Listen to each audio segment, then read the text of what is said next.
Yes. All right. So, hi everyone. About say welcome, but yeah, hey again. So today we're going to have the sixth event of the thematic communities. We try to have one different event per community in a different state in Europe. Today we are in Belgium, in Brussels in particular, with the work and education community. And we're going to discuss, in particular, cooperatives, social and solidarity economy, and how will this impact reskilling, upskilling, and the whole twin transition and inclusivity debate. Now, before I leave the floor to our panelists and our moderator, I just want to lay down some basic concepts. When we're referring to wonderful audio. Please ignore my shadow. So social and solidarity economy, right? We're referring to enterprises and organizations such as corporations, mutual benefit societies, associations, foundations, social enterprises who specifically produce goods, services, and knowledge with an economic and social aim, while also fostering solidarity. Now, in Belgium, you have to understand that they are also quite structured on the regions themselves. So while we may have a particular type of institutional arrangement for the social and solidarity economy in Flanders, it is different from the one in Bologna and also different from the one in Brussels. And this is also the case throughout Europe. So do keep that one in mind. Now, you will also probably see that on the invitation page, I also mentioned cooperatives in particular, who are part of the social and solidarity economy.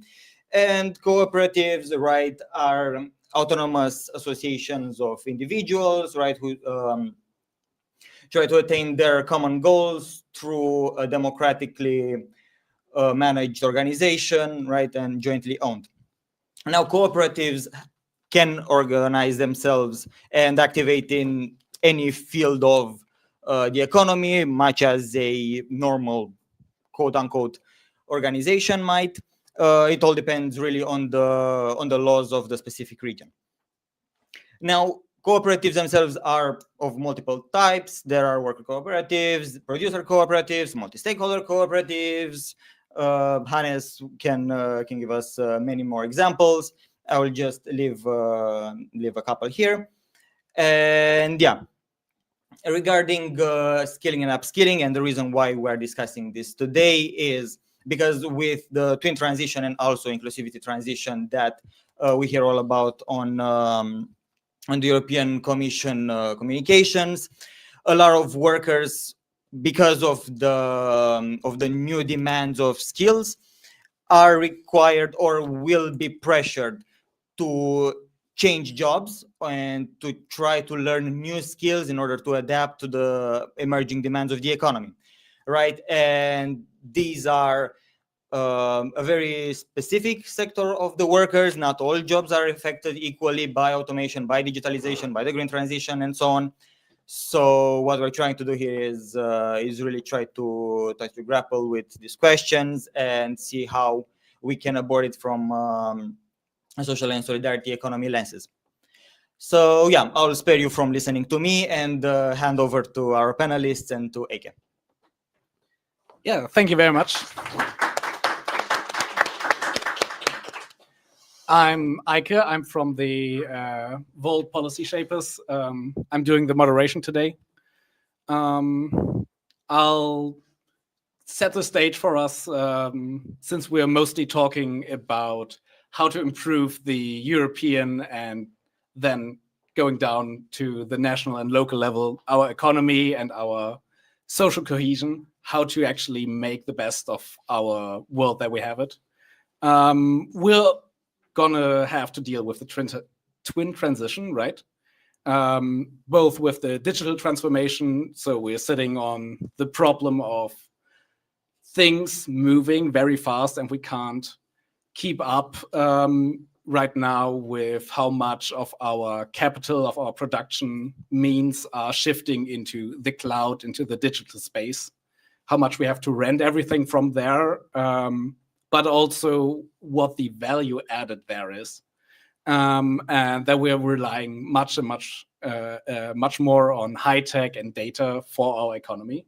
And then also have the much bigger interdependency. No one can just set up a shop somewhere and just do it on their own. They have to be connected to the wider economy, the digital spaces, their consumers, and also their stake and shareholders.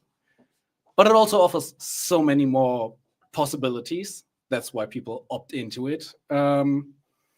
And the other part of the twin transition is the climate change and the switch to green tech, to having our economy shift from pure productivity to an accountable system, to a sustainable system that works on making our planet livable and keeping it livable, and not just trying to increase the numbers ad infinitum. So we have a lot of changing conditions, both in what we can do, but also what we should do and what we want to focus on. And there's the big question of what do we want to do and how do we get there, right? So we want to make the condition to the changing labor demands, what workers need, what policies we need for that. To make this happen, the digital transformation, the climate change and green transition, and also just the integration and inclusivity of getting everyone to be included in that and no one being left behind.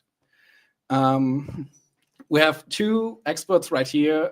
I hope the third one comes, but we'll see. Could you introduce yourself first? I hope I can. Both of who you are, and yeah, what do you do? What do I do? Hello, my name is Hannes, and I live in Belgium, and I work for a Belgian cooperative, which is called CERA. It's actually a consumer or citizen cooperative, so we have 400,000 members, which are Belgian people, and indeed, Belgium is a really difficult country with a lot of layers, but it's a Belgian cooperative. We have French-speaking, German-speaking, and most of them Dutch-speaking citizens. Why am I here? Because we do a lot of things with CERA. We have also a team working on cooperative entrepreneurship. So we inform, advise, and coach all kinds of cooperatives. I do this in the Dutch-speaking part of Belgium. We also have a French-speaking team with Credal. It's called Do It Coop. So I wanted to say three things. First, I want to say my appreciation to you, because I just heard that you come together every month, one weekend in whole Europe. That's wow, what an engagement. So that I wanted to say. Two, I want to apologize for my English, because I normally only work in Dutch, so I'm not used to speaking on a daily basis in English. And third, I want to say I only know something about work cooperatives and cooperatives in general, of course. So those two really big transition challenges, of course, they will impact cooperatives and work cooperatives in particular. But yeah, we will see how the debate will go. Yeah, thanks. Yeah, what about you? Well, I'm Pascale. I'm working for Concertes, which is a representative organization of social economy in French-speaking Belgium. So as Hannes already said, Belgium is complicated and a lot of institutional layers. And social economy is managed on a regional level. And that's why there are three different policies or three different approaches. So we are at Concertes, my organization, we focus on French speaking. So that would be Wallonia and Brussels. And our organization, in fact, represents social economy actors within the French speaking part of Belgium. We have federations, we have networks, and we are really, well, not we, but our members, and the members of our members are active in a huge variety of sectors, be it energy, mobility, housing, work integration, food, short circuit court, short supply chains. Yeah. So my English is a bit rusted as well. It's Saturday, so so it's a huge variety of sectors, which is not always perceived by external people, and they say, well, yeah, social economy, that's something for workers or people looking for a job, and they need just a training to get a job, and that's social economy. No, not at all. So there is a variety in the sectors and activities we do, and there is also a variety in the type of organization. So we have cooperatives like FEBECOOP, who is a member of Concertes, which is the Belgian organization federating all the cooperatives. And then you have the Flemish-speaking and French-speaking, and together they make FEBECOOP. You have got mutuals, which is the health system also in Belgium, associations, and social enterprises. So it's a huge package. So that's for the part of the Concertes. And then our organization is also part of Social Economy Europe, which is the representative organization of social economy towards the European institutions. And there we have now 28 members. And again, we've got the families of the social economy that are represented, the European associations of the family, so mutuals, cooperatives, foundations, associations, and we have also national networks or regional networks. That's where we fit in, Concertes, as we are the umbrella for the French-speaking part of Belgium. And then you've got European networks linked to an activity, like for instance, ENSI, which is the European Network for Work Integration.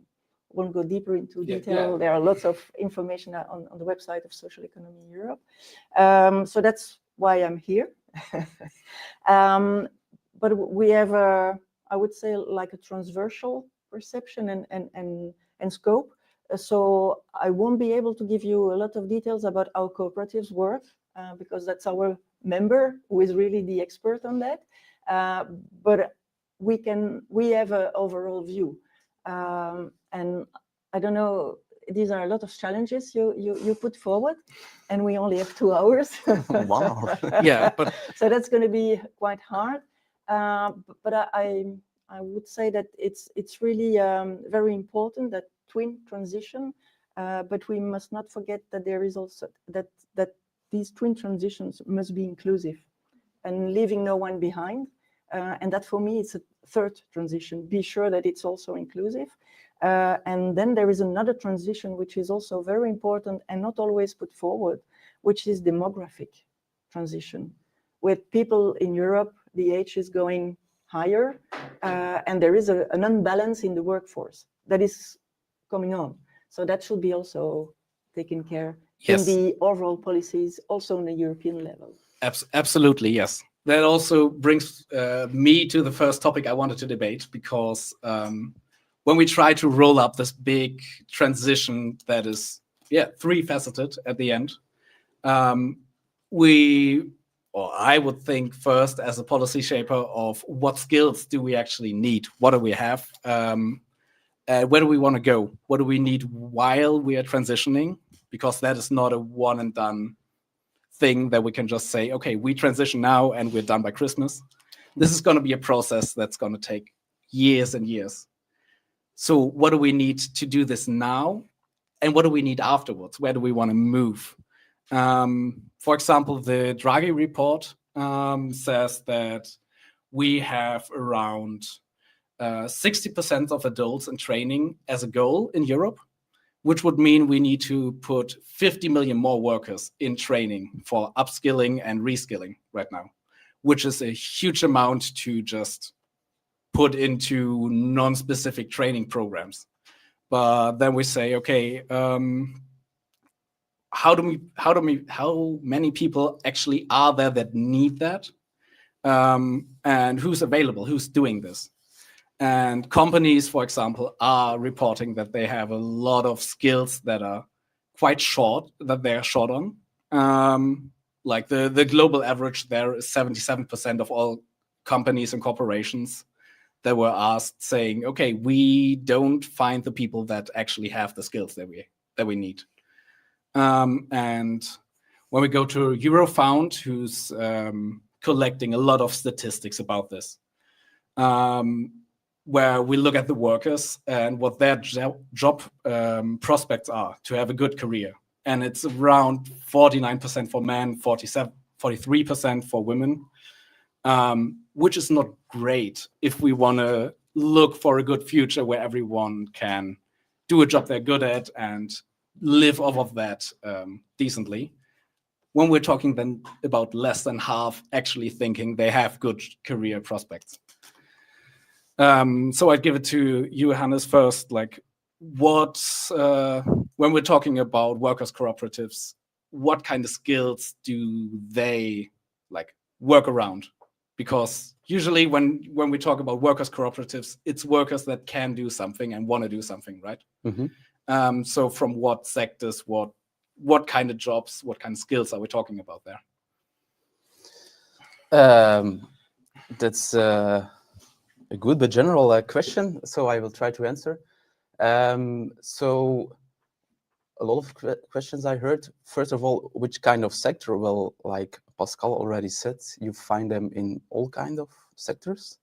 So of course they need job training skills on the jobs they're doing. Yeah? But maybe first, it's good to ask: does everybody know what a worker cooperative is? Because if I ask this in Belgium, I think 5% know less, 1% knows what a worker cooperative is. I think a short introduction would be very good. Yeah, I think. But if you say no, we know, then okay.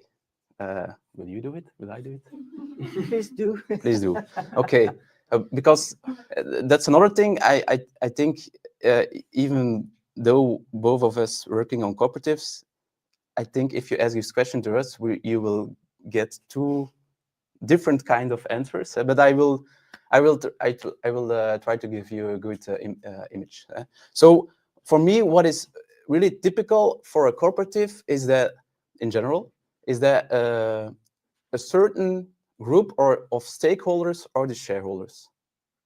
So a cooperative, it's a firm, it's an enterprise like all kind of other firms. They don't do special jobs, so I don't think they need training on this. But so they're enterprise like others. But a certain group of stakeholders are the shareholders. That's why we have 4 types of cooperatives. We have the consumer cooperatives, people from Switzerland, Germany, Italy in the room. Yeah, you all know the Coop, of course. It's a supermarket. Consumers are the shareholders. Then you have the producers cooperatives. Most of people know the farmers, for example, supplying or by shared services of the cooperatives, strengthening themselves. So then you have the suppliers or the B2B clients who are the shareholders. So, and just to be sure, you also this kind of type of cooperative you find in all kind of sectors. So it's much more than farmers, because people always think it's only farmers. Then you have the worker cooperatives and the multi-stakeholder cooperatives. So multi-stakeholder cooperatives means that at least 2 groups of shareholders are the shareholders. For example, workers and suppliers, or workers and consumers. So the worker cooperatives, you can say it easily, the workers are the shareholders. But also there you have all kind of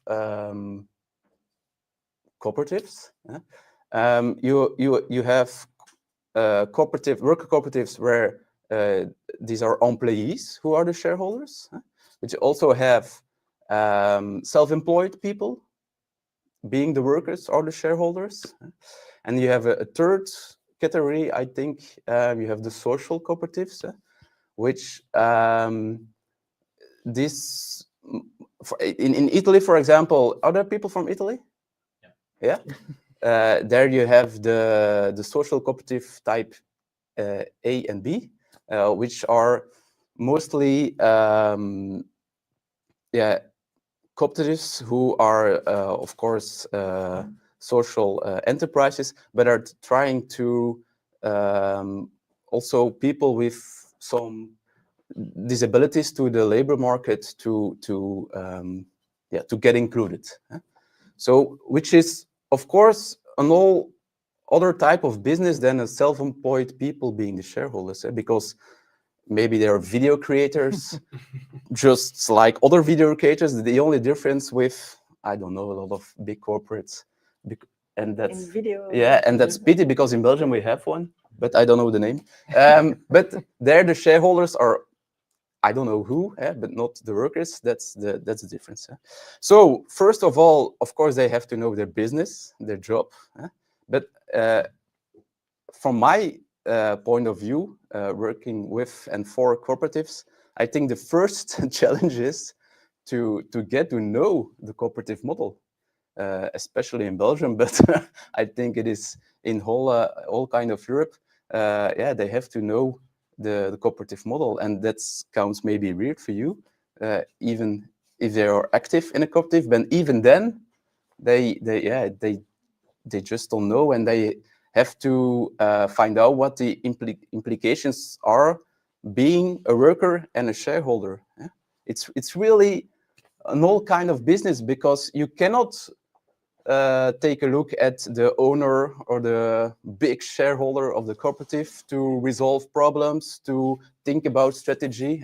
You have to do it yourself. So that's, from my point of view, the first thing, the first training that they need. And that's not because I do this, not to sell my own job, but I really think it's really important. Yeah. So the skills they need to bring into that are the bureaucratic skills of actually dealing with the legal side. You mean in that it's regard? much more than legal side. Much more than legal side. It's governance. Yeah. It's how to decide together. Yeah, it's thinking about strategy. Mm-hmm. It's thinking about profits sharing.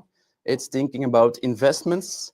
It's thinking about all the normal enterprise things. But like I said, you cannot look to the owner or to the anonymous shareholder who are stock exchange, because you're the shareholders, so you have to do it. So it's much more than the legal side.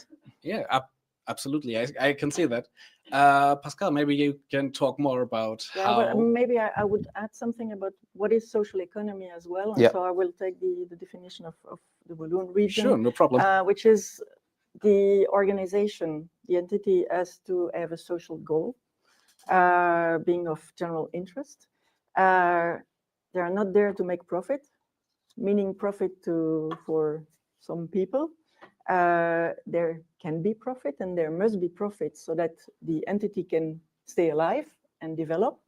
And if there is profit, then it will be reinvested into the project or into developing new activities, but always with the same goal that they had. So I will take, I don't know if there are Belgian people around you, if you think about Les Petits Riens, so they are selling second-hand clothes. But in fact, their social objective is to get money to offer better housing quality to poor people. And that's why they are doing their second-hand activities. But they are not there to sell clothes. They are there to have easy access to affordable and clean housing for people. I think that's important to take that into account. And then I would like to come back to, before thinking about the skills we need for those transitions, I would take one step above and put the question, what kind of economic model we need? What kind of economic system we need? And if the system remains like it is now, where the majority of the companies, they are there to make money, and give back money to the shareholders, then the transition is going to be difficult. Yeah, absolutely. And so that's why, well, we are also pushing, and in fact, social economy is a transformative economy, and it's a model, it's a business model where you make really a switch on the objective of the economic activity. You are producing goods, you are producing services, but not for the aim to make money, but for the aim to fulfill your social objective. Or the main, it could be for members, or it could be like a supermarket, a cooperative supermarket. The aim is not to have the biggest turnover. The aim is to give access to people to good food, and do it in a cooperative way. So I think it's important also to know the rules of the game and in which game we are playing, and that changes totally the way you look at it. But of course we have the transitions, and I would like also to put it in the current priorities of the European Commission, where it's defense and competitiveness. And where we are hearing that the Green Deal is going down and down and down, and shorter and shorter and shorter. So where are they going to put the efforts for the green transition? It's a question in the current economic model. And that's, for me, something really important to know where we are playing and what we are talking. So it's but it's huge, huh? It's a huge task, and we have not enough. We have not enough. But as Anne said, also with the way social economy or cooperatives entities are working, there is much more concern about the organization itself and how it's working, and how people are involved also in the decision-making process, which is in itself something totally different than in a normal company, where there is a pyramidal model and there is a big boss, and then there are smaller bosses, and then when you are at the end of it, you are not often or always involved in the decision-making process, which is totally different when you are working in a social economy entity, because you are involved, and that's something that people also need to learn the skills, how to take part in a discussion, how to take part in a business decision process, and these are skills that we have to bring to our workers within social economy entities. Yes, I think that's also a really good point to introduce our third panelist. Glad you could make it. When we're talking about skills, why are you here? I think there's a very good way to introduce yourself in that regard. Yeah, maybe I can just, I think some of you have met yesterday already, so some of you already know. I'm a policy advisor for Nela Riehl, who is the chair of the Culture and Education Committee. So we work on the Union of Skills as well, of course, mainly Erasmus. She's also a member of AMPL, and my colleague who actually advises her on AMPL is unfortunately ill. But I advise her on education, so I think there's loads of overlaps anyways. And now, I mean, especially now with the Union of Skills, since it is very based in education in a way, it's very much like this foundational work of maybe a more human perspective on competitiveness, but maybe that's also up for this debate. But I think this is where this kind of like lap over between maybe also the private sector and us in education policymakers is coming from. So I think this is why I'm here. Yeah, thank you. When we talk about where these skills come from, I think there is the policy aspect of we have to create the ecosystem, right? That people can get these skills, know what a cooperative is, know that is an option, and also need to acquire the skills of how to actually make that happen, how to create some kind of work environment where profit is not the first incentive, maybe even not one at all. But at the same time, if we look at how our labor market is structured right now, where millions and millions of people are highly specialized and highly skilled, yes, but also don't need to actually learn how to run a company, for example, how to make these decisions. how do we get to this more generalist skill set of knowing how to apply these skills in a cooperative to help your community, how to improve your local infrastructure, whatever it is you want to do. So maybe that's first for you, Charlotte, of like what's the concept in education to get any more cooperative oriented learning in there? It's an interesting question. I think it's somehow this is quite removed from the Union of Skills as such, because I think maybe as I was pointing out earlier, also it's the Union of Skills is very much focused at how can we make companies more competitive, how can we make the EU more competitive through human capital, basically through like improving the way people move through the labor market, the way they enter the labor market, the way they are ready for the dual transition, and so on and so forth.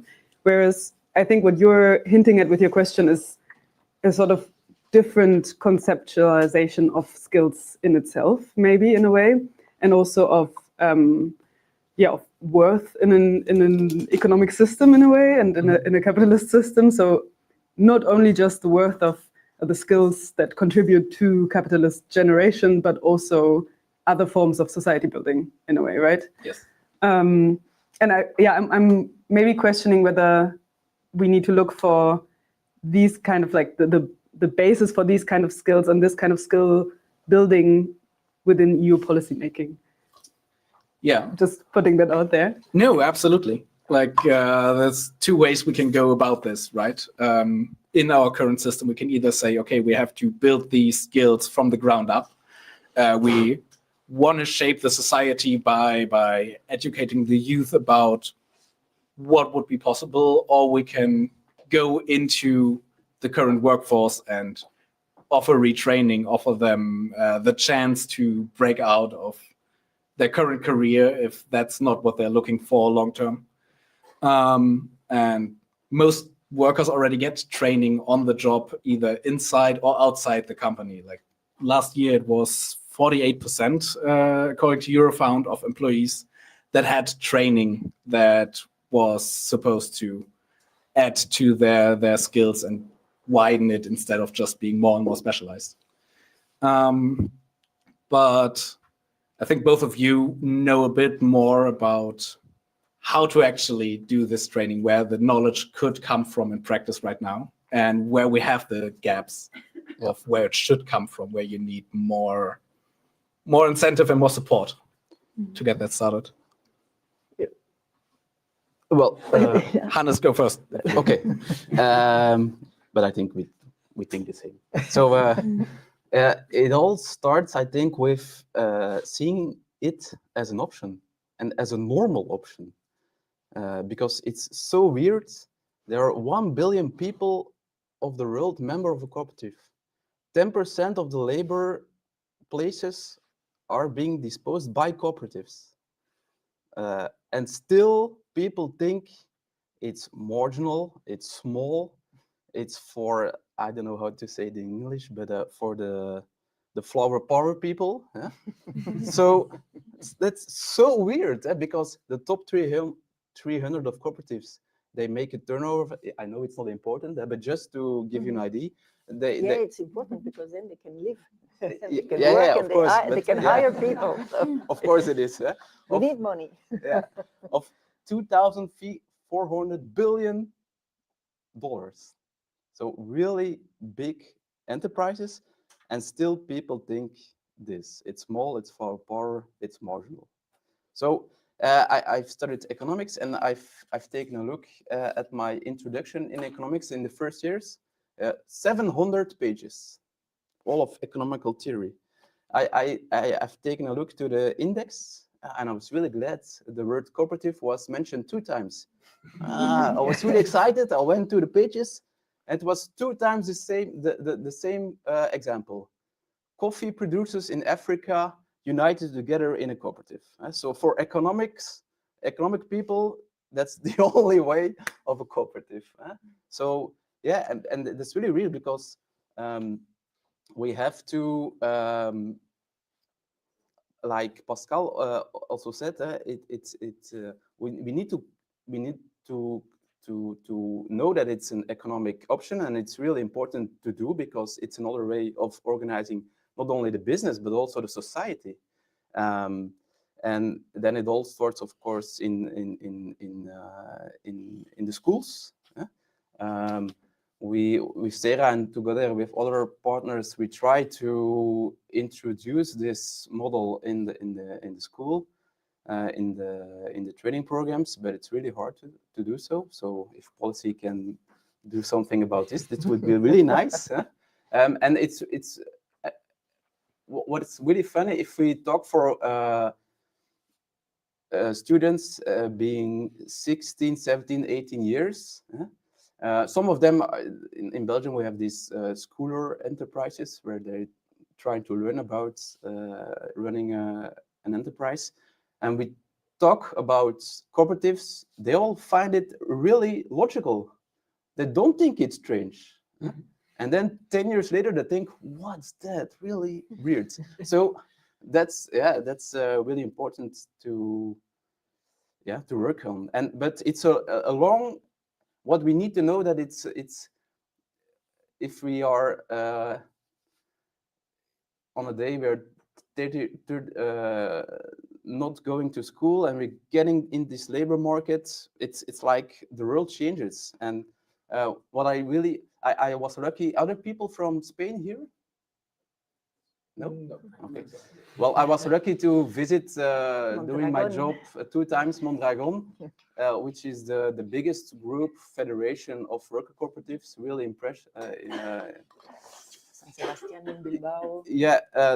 So let's say 100 enterprises doing normal things, building bikes, building elevators, doing constructions, and so on. Semiconductors.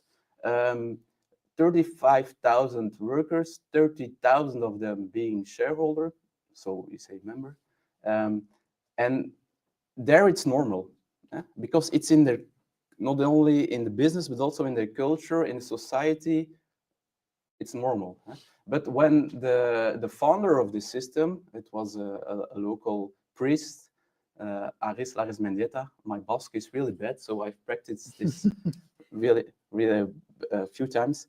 It was really hard for him to tell about this idea of them workers uniting in enterprises, and there they say you need zirimiri, and zirimiri, it's the Basque word. Nobody understands, of course, because Basque is really strange language.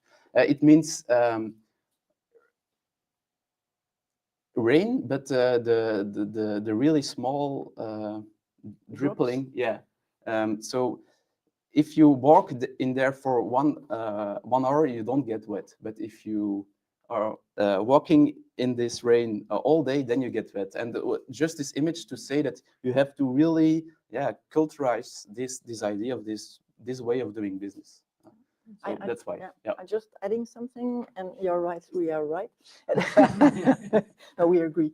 In fact, we have our request in our memorandum of Concertez to have social economy being teach to younger people, and also from 6 years on, and not as an option course at university when you are studying economics.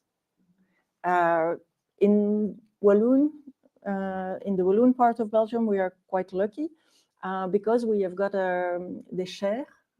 So there are specific departments on social economy in the French-speaking universities, and they are doing a lot of research.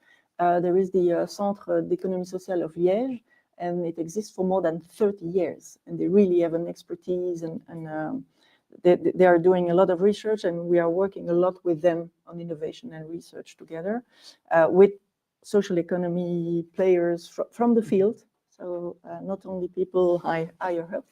But the thing that having the place also in room for social economy in education is really important, but also about the values and the principles like cooperation, solidarity. If you look at the main education system, it's a lot of competition, like being the first one in the class and having the best points. that is not really in favor of solidarity and sharing and cooperation, but you are in a competitive environment. And then you arrive at university and you have on 700 pages, you have 2 mentions.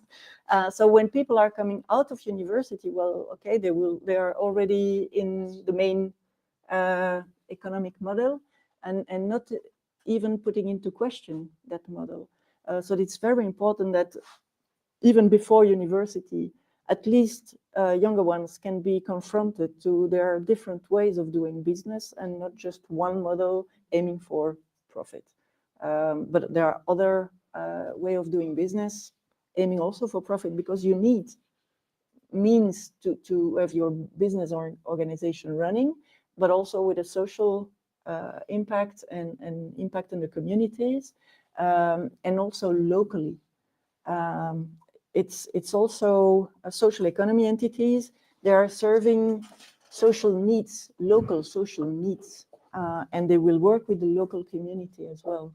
So it's more small players, except for Mondragon, but it's really huge, and it's really in the region in Spain, and it's a huge example of cooperative. But it's really important to also get that local and really answering a social need from the community. And also there's also the dimension of being a citizen, not only a worker, but also a citizen. And if I'm working in a local entity, social entity, social economy entity, well, then I'm doing also some good for the community around, because there is that also approach of multi-stakeholder, and not only the workers within the entity. Yeah, exactly. I so think that's for us, it's really important education, and it's not an easy one. But again, in the French-speaking part of Belgium, we are quite lucky because at the university there is now even a management, a master in social economy, and there is a specific certificate now also for people working already in the social economy entities. They can have a certificate. And working more on what it is to be working in a social economy entity. Yeah. So yeah. That's for, thank you. Yeah, that is a very big, very big topic. I'm getting one of the microphones. Yes. The tech Christian is asking for my. Yes, thank you. Quickly to interject, we're streaming this across on Volt Europa YouTube across Europe, and there is at least quite some activity in the chat with questions for you, and we of course want to have them participate as well. Multiple questions, and then you can see what you do with that.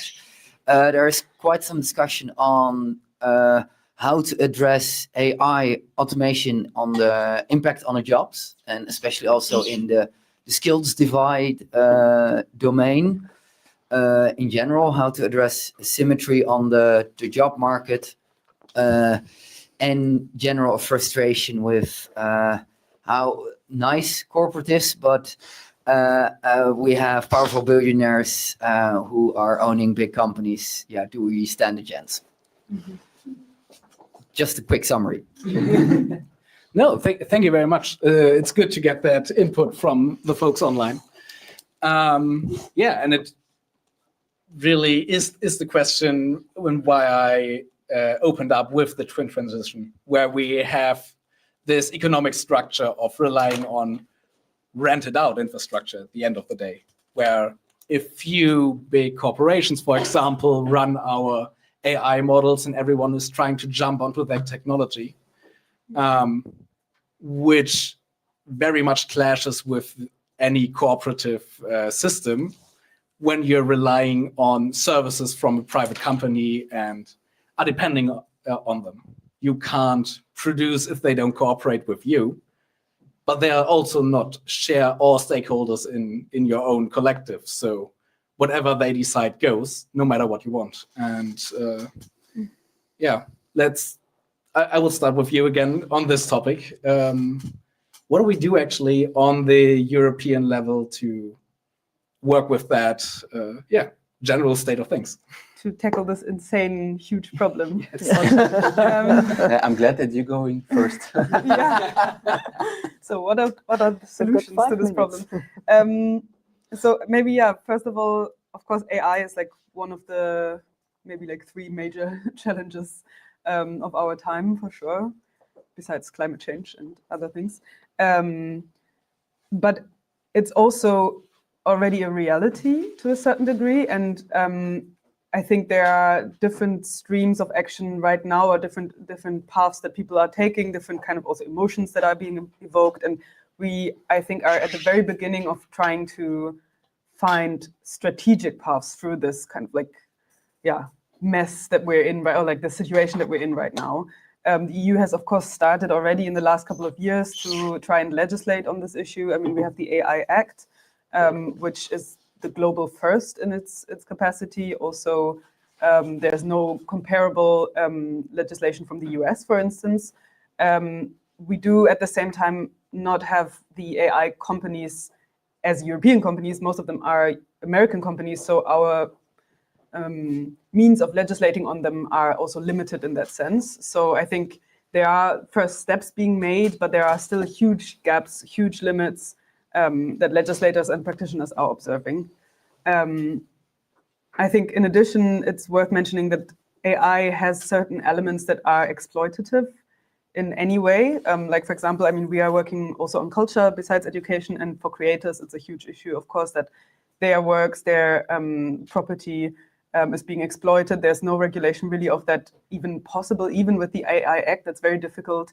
Now we're looking at updates to this legislation and this whole kind of like architecture of digital legislation that we have to keep up with the times, to keep up with the development of this technology, but it's developing way faster than we can actually legislate.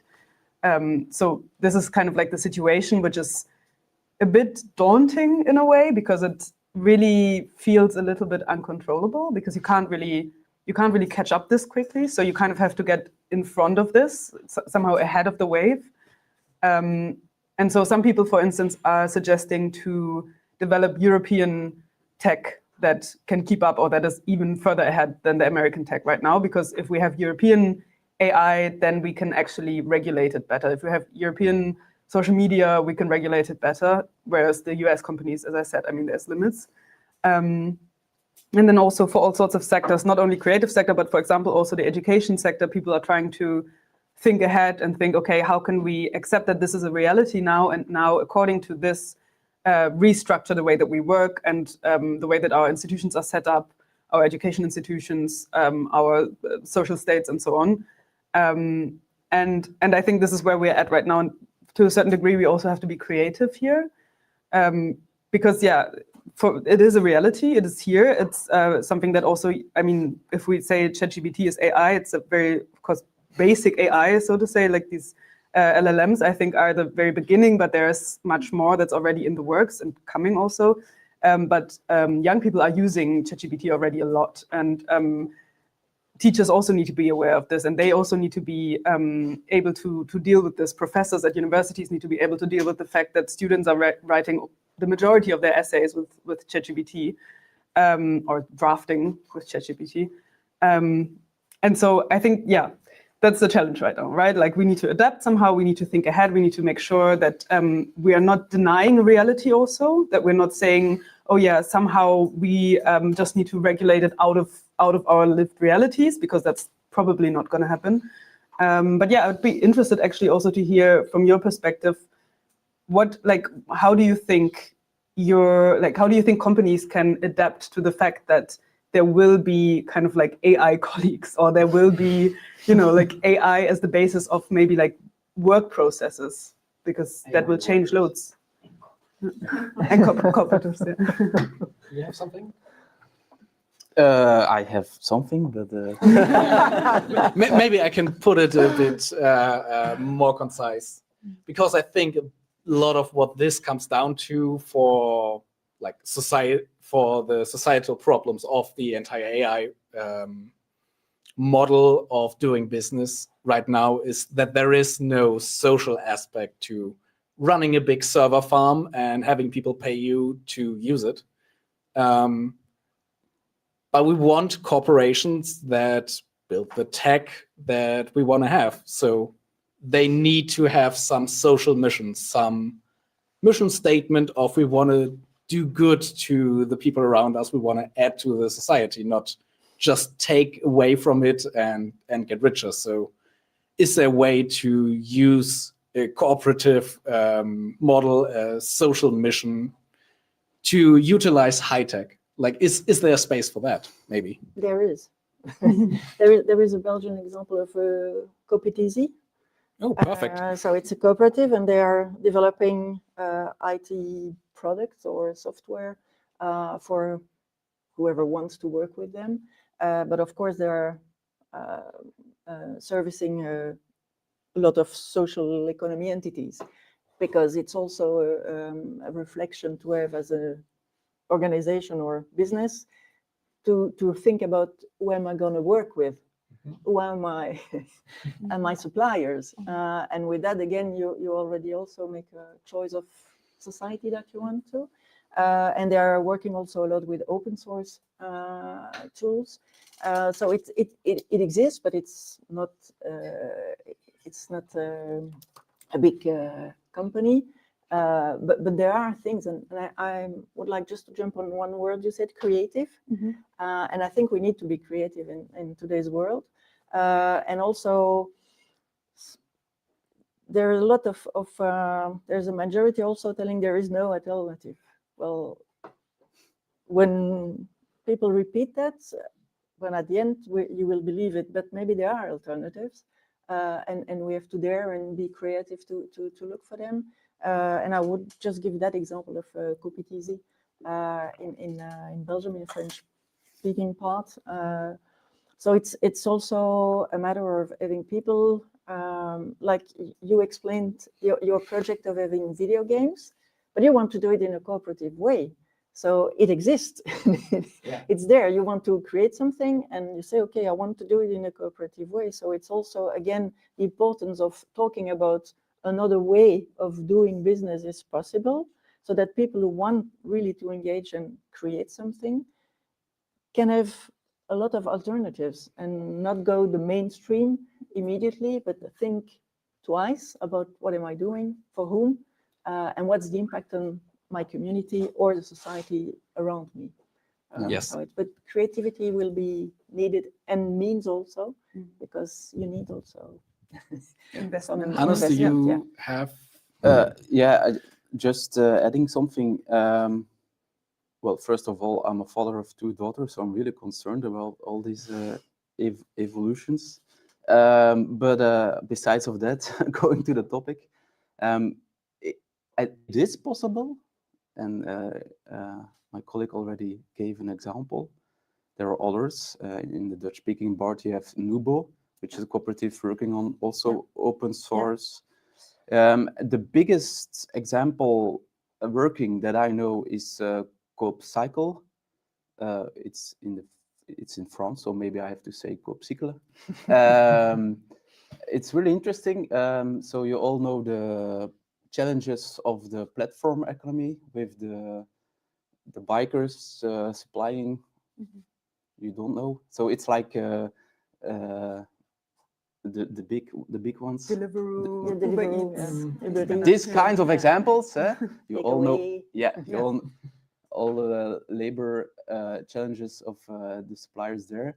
There's an alternative. There are bikers suppliers uniting themselves in work cooperatives. What's the biggest challenge for them?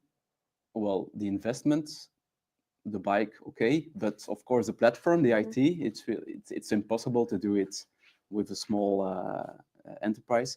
But they thought they found 2 times the cooperative model, so they are work cooperatives. But those work cooperatives are uniting themselves in Coopcycle, and this enterprise is building the open source IT for those work cooperatives, so the platform. But it only can be used by those work cooperatives.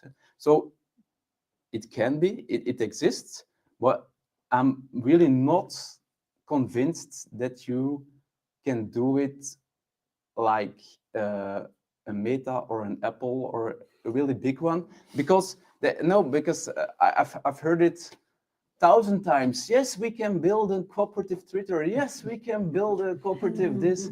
I don't. If we the people, we don't want to pay for it. It have to be free. We don't want to be a consumer. How are we going to be a shareholder? I don't believe in it. Well, maybe if it's going to really, really, really bad with those platforms now, then maybe. Yesterday I was a little bit happy because I heard that there is a platform, Vinted. You all know, yeah. They have now problems with AI. So that's really nice for me, because the people selling their products, they're using AI to make it better, and the consumers, they're using AI to make it worse. The clothes and the shoes. So yeah, if problems like this will come, maybe then there's an alternative possible. But what I want to say to the policy is that I think we especially in Europe, we really have to be more aware of that there is more than competition as the first criteria of doing business, doing public business.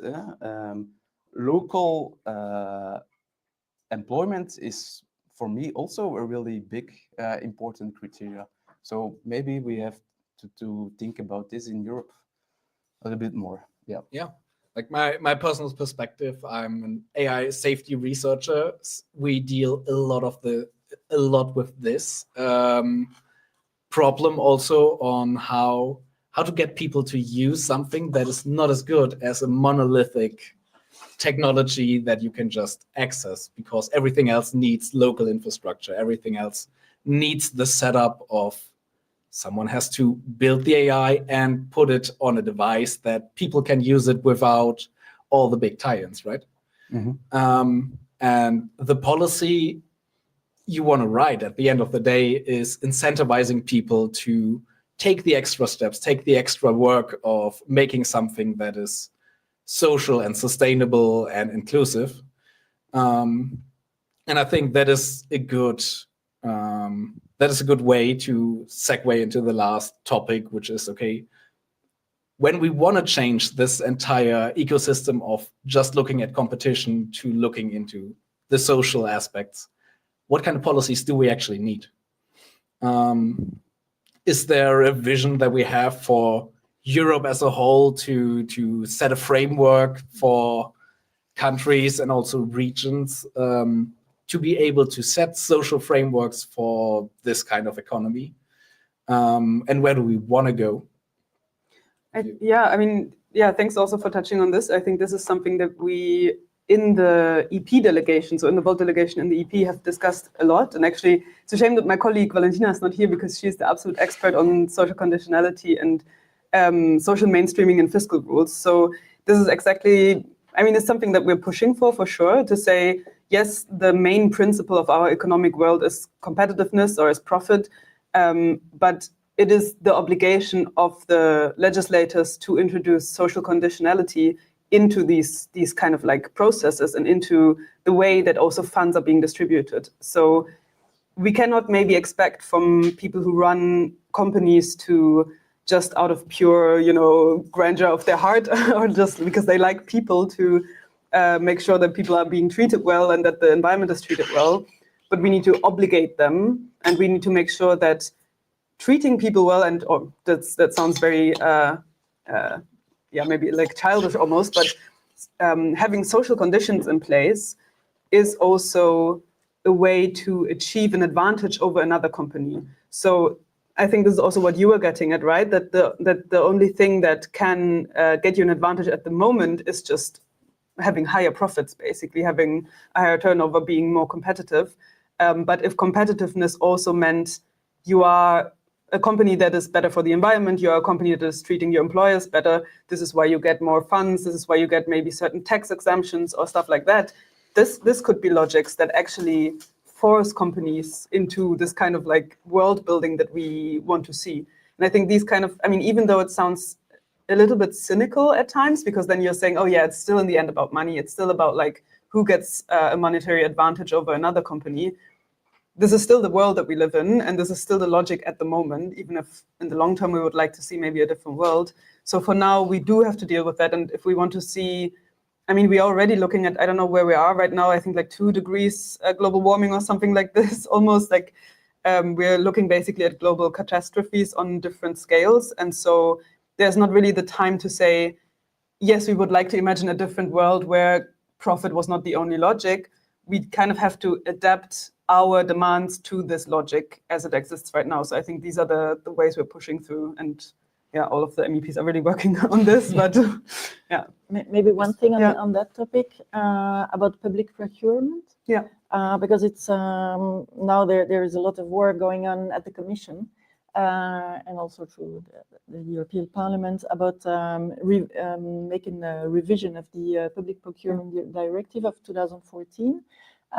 And we are pushing to have social criteria and environmental criteria, and not only the cheapest price. Yes. Because even though in the directive, which is now active and since 2014, it is possible to have social criteria and environmental, out of studies and reports, we see that public authorities across Europe are still preferring the lowest price, not regarding those social clauses.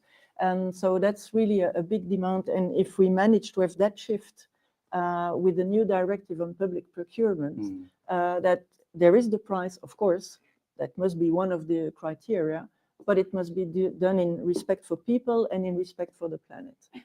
Otherwise, we are already far away from where we should be, and we just will go further on the wrong path. So it's really important, and that's going on now. And the new directive is for 2026.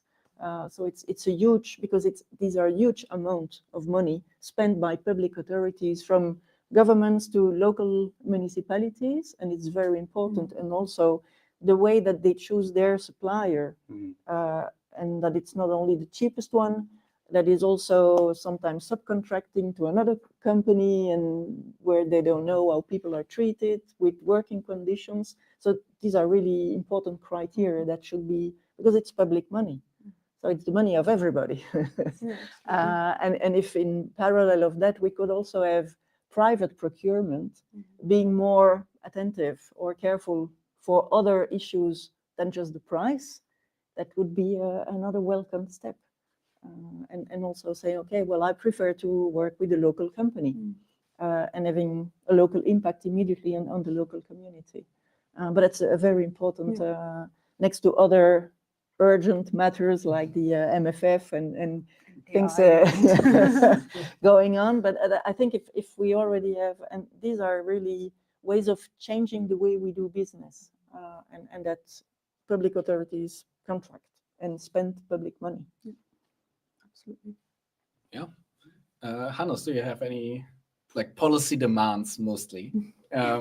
Since we're talking about public procurement and changing the playing field to get out of the pure profit motive. In general, or about? Well, you're working with a lot of cooperatives. Yeah. Right? So there must be Policy demands? Yeah, policy demands. Yeah. And in general, or about the previous topic? No, Okay. for this, yeah. Okay. First, let me revert to the previous topic, AI. I want to avoid that here being presenting myself as a really conservative guy who don't like AI. Maybe it's a little bit true, but I know it is there, and there are a lot of advantages. And at least if there is an AI colleague, there's also a non-AI colleague, then it's okay for me. Then way to go. And of course, cooperatives, they are working in the market, so they have to be competitive. But then again, the model of the worker cooperative, Mondragon, they are competing to multinationals. They have to, of course, they have to invest in automation, in AI, and so on and so on. But they, being the worker shareholder, if they make strategic decisions in what things are we going to invest, they know what they're doing it for themselves, being the worker shareholders. So that's okay. Well, in general, policy demands, well, a lot. I'm going to say, in general, the same thing as I answered on your question about education. It all begins with knowing the model and knowing that it exists. For example, on fiscal and also in general, all kind of laws. In Belgium, 5 years ago, we had the creation of a new code on companies and associations. And at one time, the lawmaker, they wanted to skip the cooperative. So we really had to work hard on that to come back. But also on fiscal topics. For example, a lot of fiscal laws in Belgium, they're made by the idea that a company that's one owner. I will explain it. Nowadays, there's the added, how to translate this in English? The added, not added value, yeah, maybe added value profits creation in a business, and then you return it, leaving the business. In Belgium, until now, it's not so hard to pay no taxes on that. Now they are thinking about putting 10%, but you can avoid this 10% if you have at least 20% of the shares, because then you're a really entrepreneur, a real people who is concerned about his business. Okay, fine for me, but in a worker cooperative, most of them have more than 5 owners, but they even don't know this model. So yeah, that's one example to make my point. Know the model. Yeah. Yeah, very fair. Yeah. Mm-hmm. Yes, I think we should generally go over to the question. Yeah, I have a question.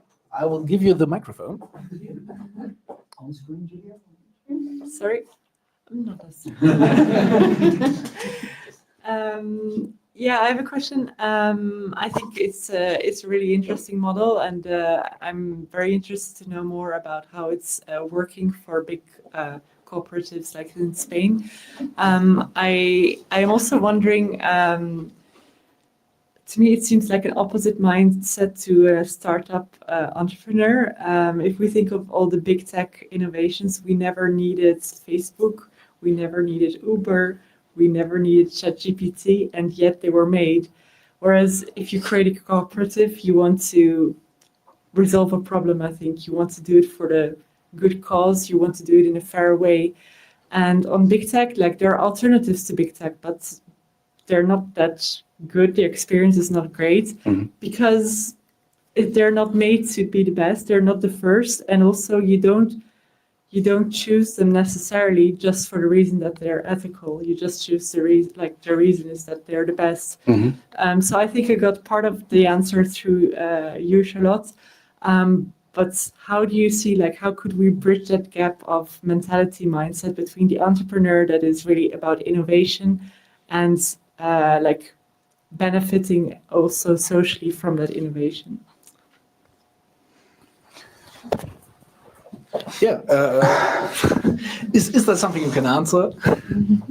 Well, I only can say that it's true.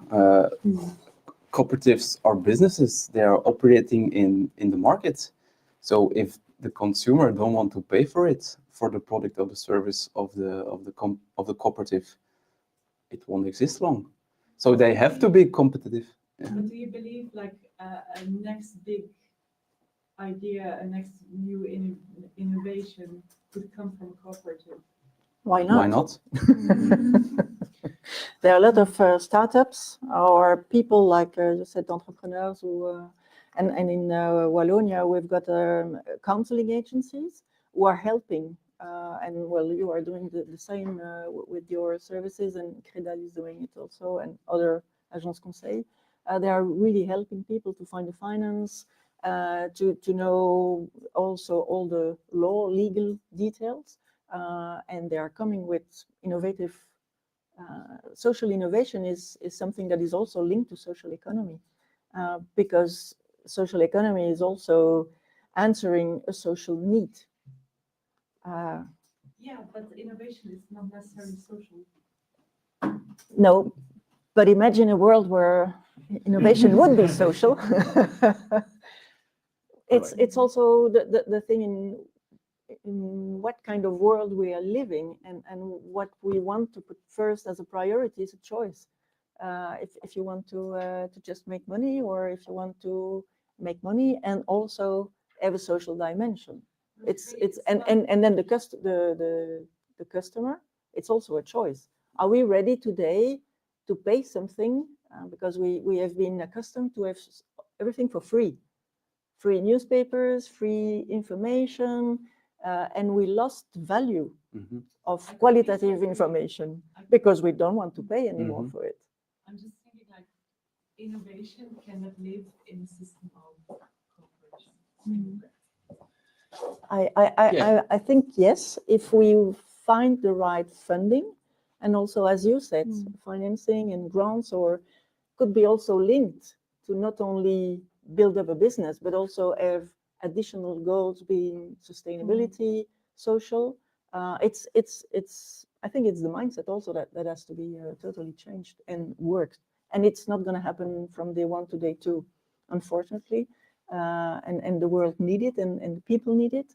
But it's if you can have also cooperation between universities, startups, and funding, also using the citizen saving. That's also a big issue, because it's also a way to get access to financial means, and not only to the banking world, but really going and have also the savings of citizens, or crowdfunding. There are a lot of initiatives that are financed at the start because there is crowdfunding action that gives just what you need to start and to become a bit more serious when you go and visit financial services. Yeah, maybe I'm a bit too Also, optimistic. I think this is like a super good question, because it's exactly, I think one of the issues we're seeing is that convenience innovation and kind of like data mining innovation is eclipsing basically everything else that could be social innovation or anything. And that's because data, of course, also is a currency in itself. Besides, it can be converted into monetary currencies, but also has become has a life of its own in a way, and it's exploitative, of course. And so social innovation can't really tap into this like growth factor, because it doesn't want to be exploitative in the same way, right? And so there's a contradiction there. And I think this is something that I'm not sure there's a solution, but this is something that we do need to be aware of. And ideally we would outsmart that somehow, but that's the question, like how do you outsmart that logic in a way, right? So yeah, just wanted to underline, it's a really good question, I think. Yeah, thank you very much. I'm seeing there's a lot of questions coming up, probably also online accumulating. But yeah, if George has a question, I would give him the microphone. I was thinking of shouting. The people online should hear you. That's also true. All right, so regarding skills, I'm wondering if you have, for example, some particularly highly skilled workers in a cooperative, right? Will that also be going under the cooperative principle? Like, will those skills go around to other cooperatives to help them sustain the ecosystem, or is it the way a normal company would go, so that you are competitive for yourself and try to survive as long as possible?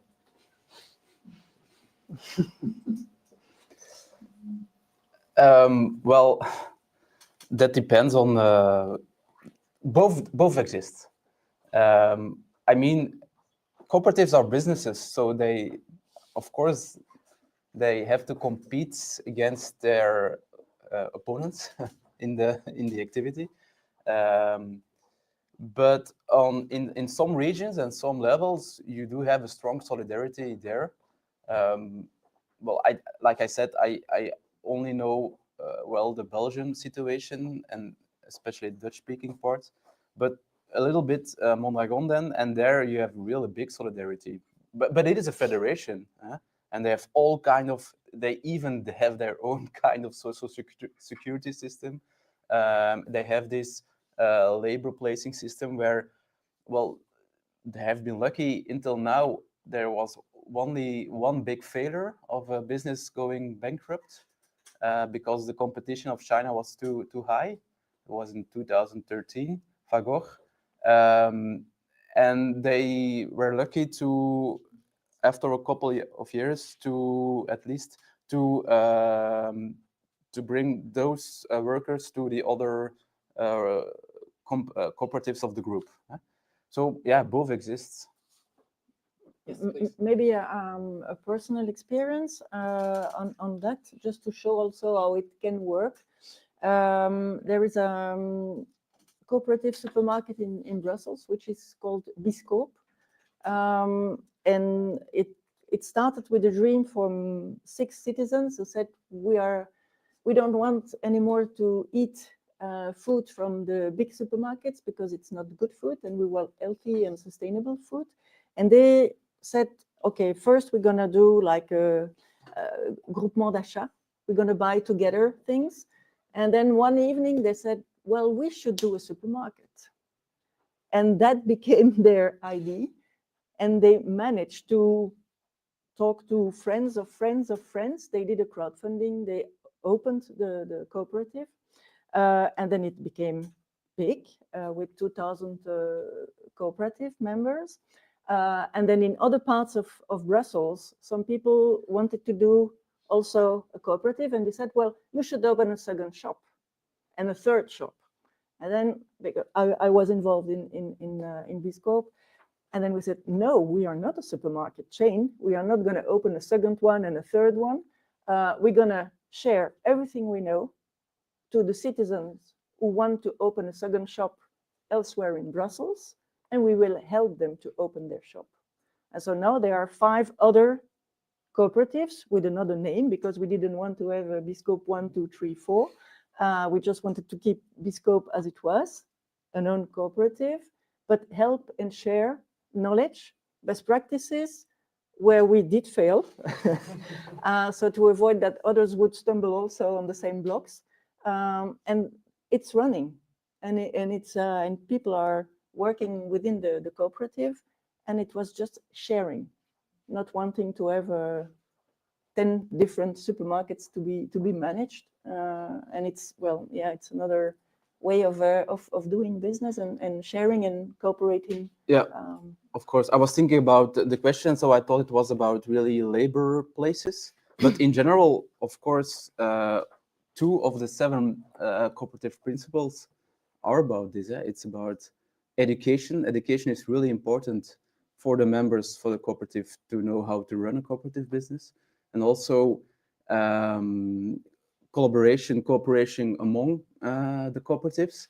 But that maybe sounds ideological or flower power, but it's also an economical normal thing to do. Let me give you an example.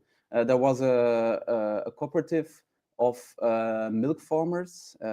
So they, as the suppliers, are the shareholders, and their products are, of course, milk and yogurt and ice cream and so on, and cheese. And one day they thought about a choco milk. They have the milk, they don't have the cacao. So they went to talk to making a joint venture with a cacao producer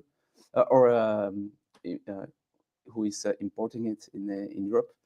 And all those business, they didn't understand that this business, this cooperative business of milk farmers, they wanted to give a good price to those farmers. What? This means that the profit of a joint venture will become less high. That's not normal. That's not good for us. So nobody understands. one day they met an organization who works with cooperatives of cacao producers, being cooperatives of cacao producers, and of course they did get this, and then the joint venture became, it was just logical.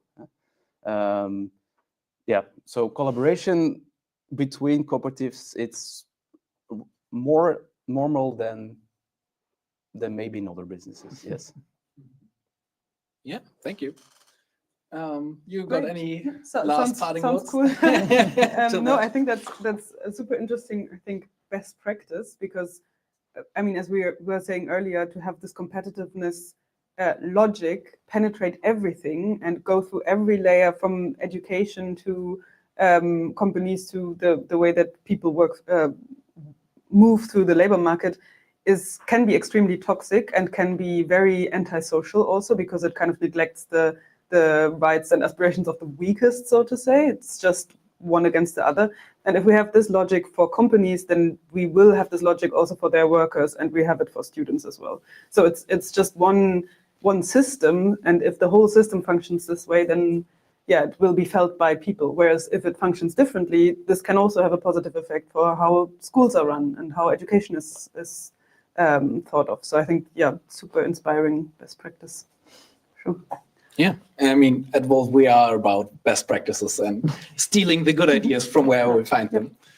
Maybe I can That's add innovation, something. Stealing the good ideas, that's innovation. It really is. We don't have, we really don't have the time. I'm told we want to cut the stream shortly. So if you have something really short, please. I just wanted to put forward a European project in which we are partner, which is called BASE. And it's about skills, because we have not talked that much about skills and training. It's a huge project where we are 25 partners. And the objective of the project is to give skills and training to workers from social economy about the transition. So there has been a lot of work going on with really people working at the working floor of social economy entities, having also profiles. So what's their working job description? What's the profile? What do they need to know and to have? Digital transition, green transition, also being part of social economy entity, as discussed before, governance, decision process.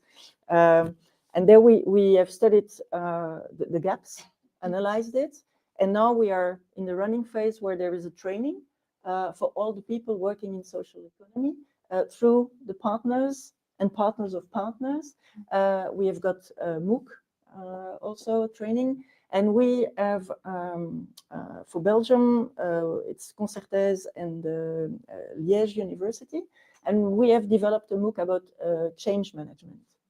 Because that's also very important. It's not only the digital and green, but it's also how do I deal with change? What kind of tools do I need? And how can I live with change and be agile and taking advantage also of it? It's not always something negative. It's also opening doors and trying to do different things. So I wanted to add that because we were talking about skills and things like that, and go further on training and education.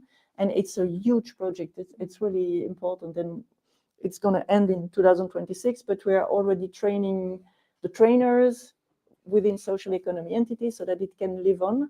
And that's not just a project of 4 years, and that other people also. And it's open on the website, so people can enjoy it. It's not just kept for the partners within the project. And again, it's the idea of sharing and giving access also to it. Yeah, thank you very much. That's also a good finishing statement. Thanks all three of you for coming by and sharing. Thanks to the people for tuning in. I don't have the numbers. I don't want to know them. Yeah, we'll take a short break. The event continues, and I think we're done for now, right? Yeah. General done. General done. Okay, I've just been told we're general done.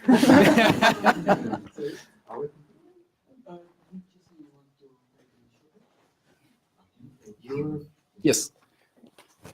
I've been told we're done.